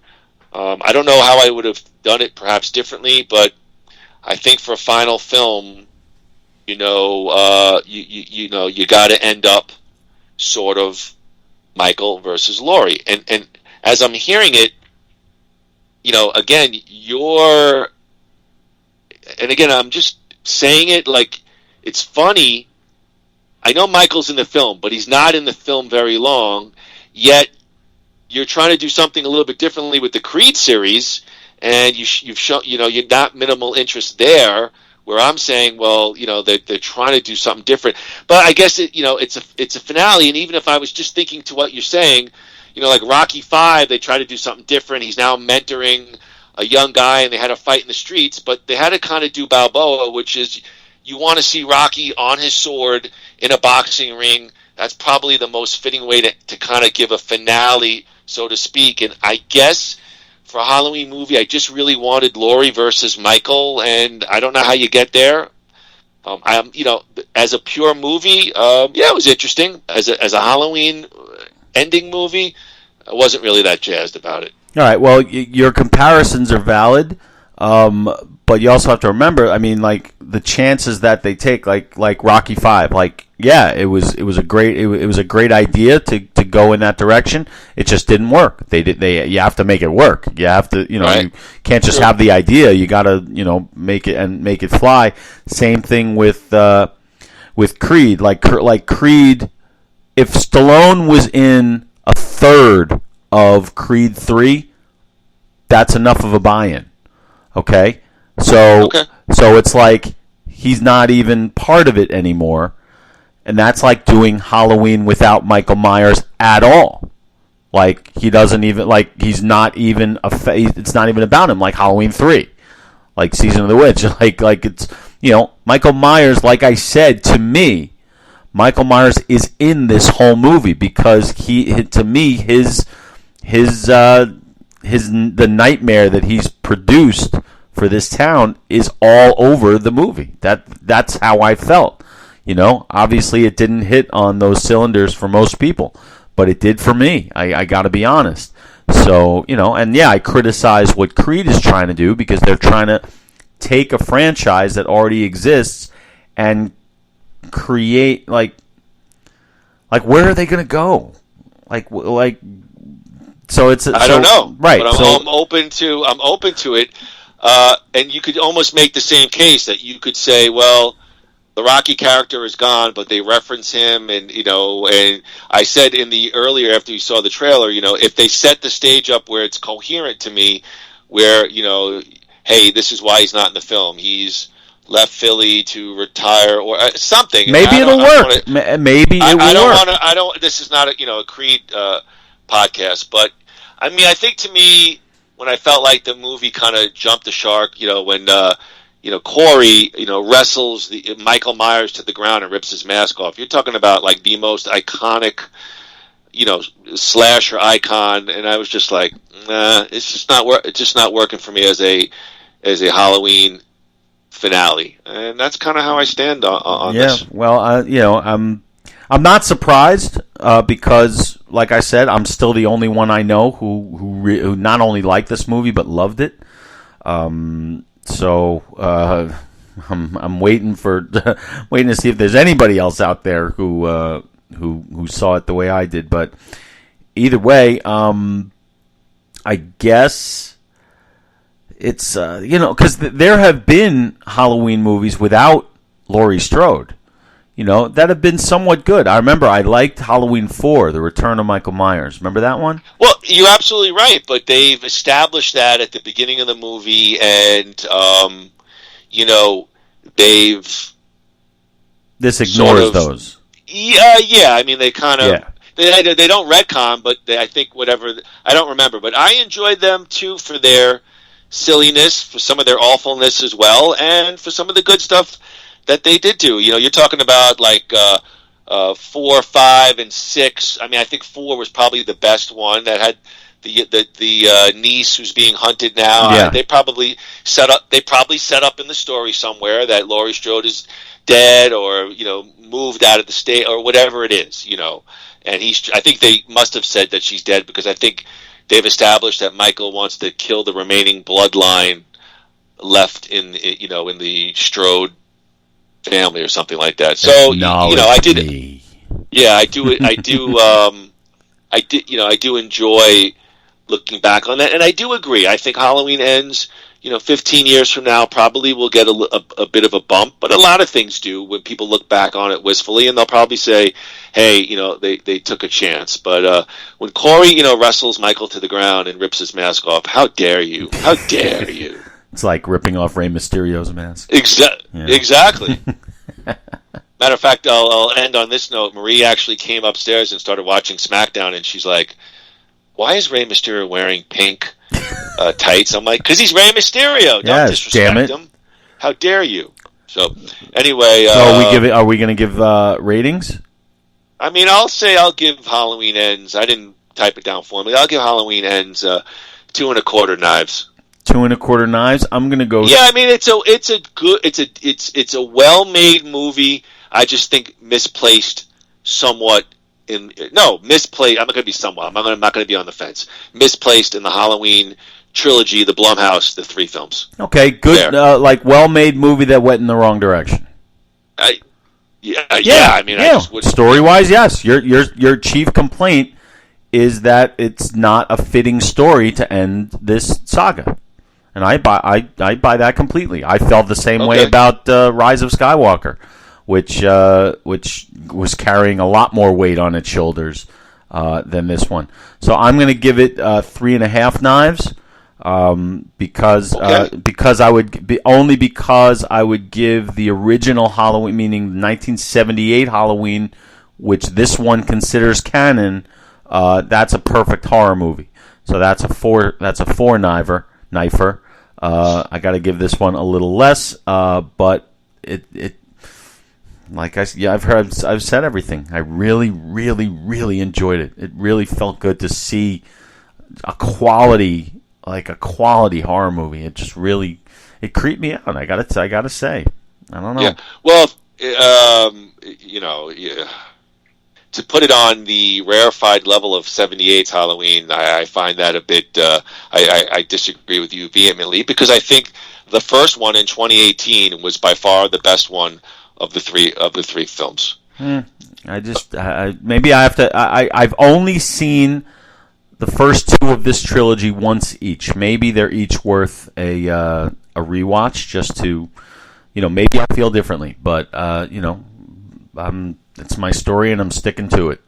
Yeah, I would rewatch these, but I don't have the time. I'm so busy. Of course, I have the time. Are you kidding me? All right, Andrew. And at this point, it's the only thing you and I can afford to do is stay home and watch TV. Yeah, then we were supposed to go watch the UFC fight. There's a big card, but it's like in Abu Dhabi, so it's shown during the day. So I was going to take Marie's nephew, and we're going to go to like a bar, And now I'm like, I don't Chuck E. Cheese. Yeah. I'm like, well, he's 17. It's a place called Cold Beers and Cheeseburgers, but it's family run. And then I'm like, last night I go, I'm not going out with Anthony, so we can go for dinner. And I'm like, where do you want to go? And she's like, Buck and Ryder is like the most expensive fish joint in town. I'm like, gulp. All right, Andrew, let's. She's like, bring plenty of cash. I'm like, I'll have the $99.99 lobster. I'm like, I'll have the saltines that are already on the table. I'll have the half meatloaf sandwich. I'll have the salad. Do I pay extra for soup crackers? Yeah. Is there a charge for water? Can I get us some extra parsley? Yep. Andrew, give us all one thing you are watching this week. We are dying to hear. All right, so this week I'm watching a show on Disney Plus called Andor. It's in the Star Wars canon of the Rogue One wing of Star Wars. It's the origin story of Cassian Andor from Rogue One. I've only watched the first episode. So far, so good. It's not fantastic, but I've heard from several people that this show is a slow burn and that it continuously gets better and better and better as it goes. So I'm in. That's what most of these Star Wars shows have been, I think. Like Obi-Wan Kenobi was like that. It started off a little slow, but then to me it came up with some of the best Star Wars content since the original trilogy. So I'm looking forward to continuing down the Andor path. So that's what I am watching this week. What are you watching this week? First, Groo, I just want to say I had Cajun food last night, and I have a slow burn in my ass. First of all, Andor does look good. I haven't seen it, but the trailer looks good. And I actually really enjoyed Obi-Wan Kenobi on Disney Plus. I'm not quite the Star Wars fan as you, but I am a fan, and I've enjoyed that stuff. Groo, one thing I watched this week was Linsanity, 2022 documentary about the 2011-2012 Jeremy Lin run with the New York Knicks. You may remember, I don't know if you remember, he was basically a bench player. He got cut from two different teams during that season. Harvard-educated guy, part of a very tight Asian family, well-loved by his teammates. These opportunities came to him few and far between, and he had a magical run for one season with New York Knicks, and they didn't even re-sign him the next year. And you see really how unglamorous the life is for a pro basketball player who's kind of on the bubble. He's not a star. He's sleeping on teammates' couches, and he's staying in his brother's place in New York on the couch. And just I remember that run and was very excited. And I am a big Knicks fan, so 2022, well done documentary, Linsanity. Nice. I'm interested in that. All these sports. Like mini series and documentaries, it's interesting seeing the curtains pulled back on so many things that we lived through, but just on the headlines alone. You know what I mean? Like the 30 for 30s and the this and Winning Time on HBO, which was about the Lakers dynasty, and there's another Lakers dynasty yes, I've seen thing that's the real story from the Bus family or whatever. But either way, these are just becoming more and more popular. So I'm looking. I just watched a documentary about John McEnroe, which was fantastic. I highly recommend that one. That's on Showtime, I think. Yeah. The only other thing with sports, and I did watch this maybe a month or two ago, but I think ESPN Plus did that 6 documentary run on Derek Jeter, and some of it was absolutely phenomenal. Yeah. Really, really, really, really good stuff. Really good stuff. All right, Groo, for our next Nothing Worthwhile podcast, Groo and I will return to Van Damme It, a podcast about Jean-Claude Van Damme.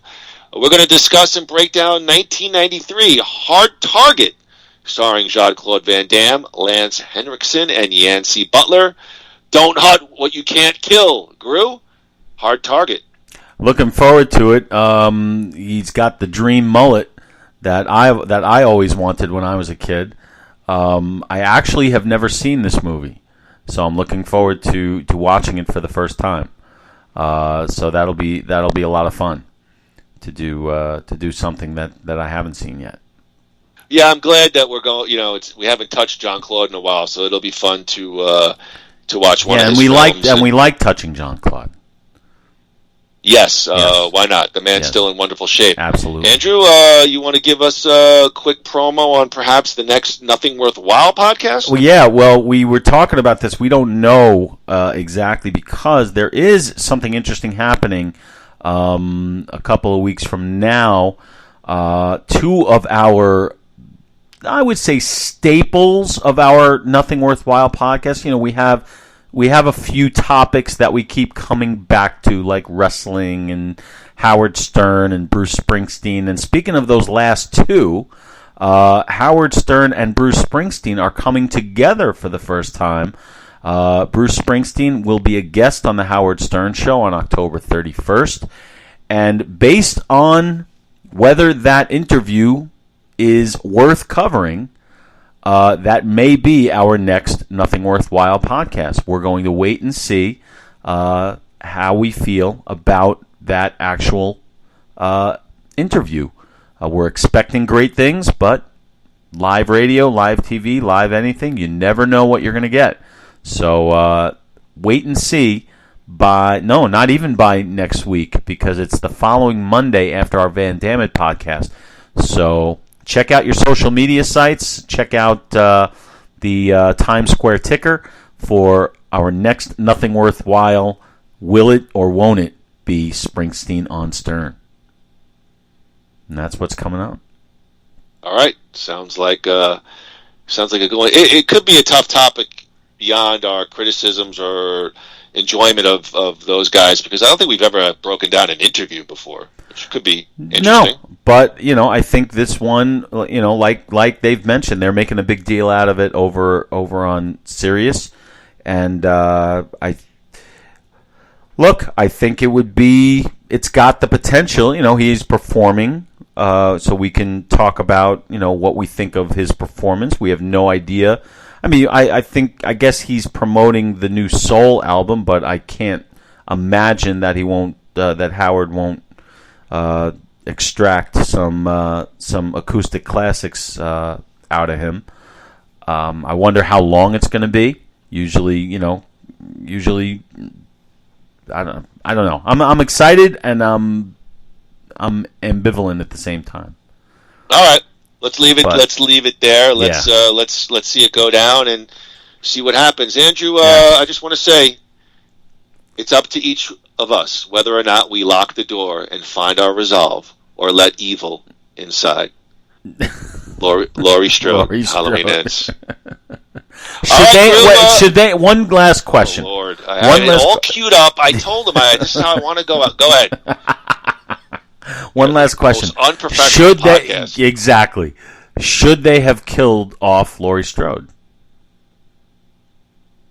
Well, I think if you're going to the professional wrestling theory of entertainment, you always send the fans home happy. And I just think, again, would it have been interesting creatively? Perhaps, but I think ultimately you want to have an ending where good beats evil, and so no, I don't think you go that route. Either you go Michael gone, or both are dispatched and she sacrifices herself for the greater good. But I don't think you have an ending where Michael lives and Laurie Strode dies. No. Okay. All right. Interesting. Well, I really enjoyed talking about this. Yeah, if it bleeds, we can kill it, remember? There you go. All right, Groo, take us out of here, my friend. All right, ladies and gentlemen, thank you for joining us today on Nothing Worthwhile with Moody and Groo. Next week, we will be back to Van Damme, talking about Hard Target, the Van Damme thriller from the early 90s. Following that, wait and see. Will it be Springsteen on Stern, or will it be something else?